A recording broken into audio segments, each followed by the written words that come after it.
साथियों, नमस्कार।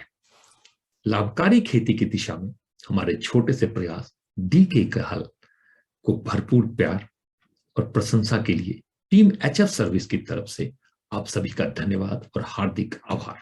आप सभी का सहयोग अत्यंत ही उत्साहवर्धक है।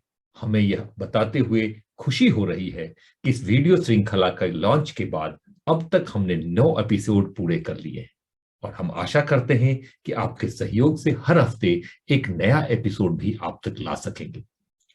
इस यात्रा को जारी रखने के लिए हमें आपसे 2 अपेक्षाएं हैं। हमारा अनुरोध है कि आप अपने टिप्पणी और सुझाव हमें नियमित रूप से दें ताकि आने वाले समय में हम अलग अलग उपयोगी विषयों को भी शामिल कर सकें।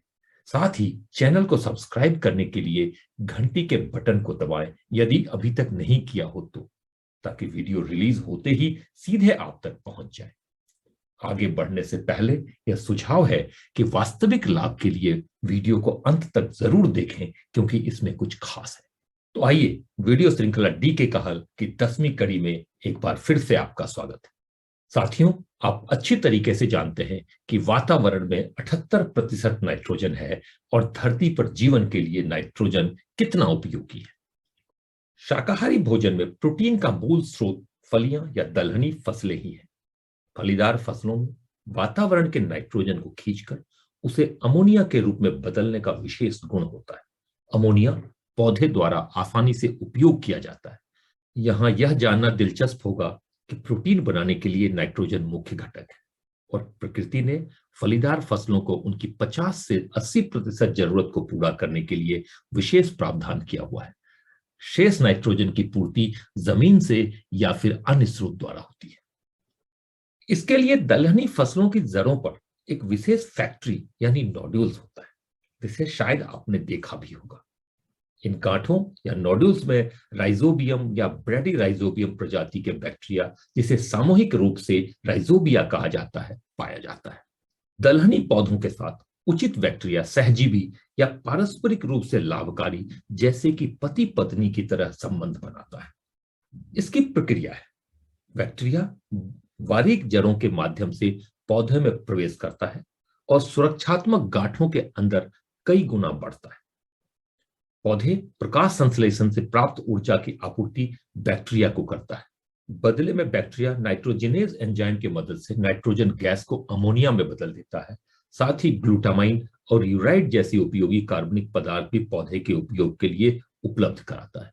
यही कारण है कि फसल चक्र में फलियां या दालों को शामिल करने का सुझाव लंबे समय से दिया जाता है।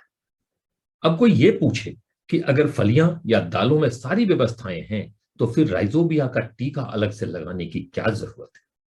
यहां यह जानना उपयोगी होगा कि सामान्य स्थिति में नोडुलेशन या गांठ बनने में लगभग 3 से 4 हफ्तों का समय लगता है। अगर पिछले कुछ वर्षों से उस खेत में वो खास दलहन की फसल नहीं उगाई गई हो या फिर मिट्टी में नाइट्रेट की मात्रा अधिक हो, तो नोडुलेशन या गांठ बनने की प्रक्रिया सामान्य से काफी धीमे होगी या शायद ना भी हो।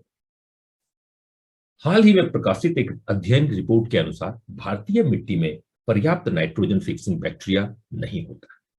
यह अध्ययन संयुक्त रूप से हैदराबाद विश्वविद्यालय और ऑक्सफोर्ड विश्वविद्यालय के शोधकर्ताओं द्वारा अरहर दाल के लिए किया गया।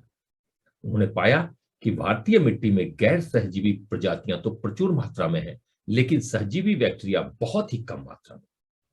अरहर चूंकि ब्रैडी राइजोबियम प्रजाति के साथ सहजीवी रिश्ता बनाता है और उनकी संख्या कम है, इसलिए सामान्य रूप से अरहर की पैदावार कम होती है और यही कारण है कि हमें दलहनी फसलों का टीकाकरण करने की आवश्यकता होती है। फलीदार फसलों का राइजोबियम के साथ टीकाकरण करने पर गांठ बनने की प्रक्रिया में तेजी के साथ कई अन्य फायदे भी हैं।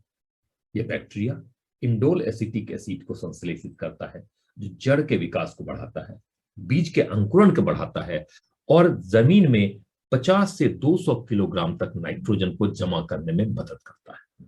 सभी लाभों के बावजूद राइजोबिया की एक खास कमी होती है। अधिकतर फलीदार फसल या दलहन के लिए कुछ खास राइजोबियम स्ट्रेन ही कारगर होता है। चने के फसल के लिए उपयुक्त एक स्ट्रेन सोयाबीन के लिए बिल्कुल भी काम नहीं करेगा। फसल विशेष के लिए राइजोबिया की कुछ खास स्ट्रेन है। चना के लिए राइजोबियम सिसेरी।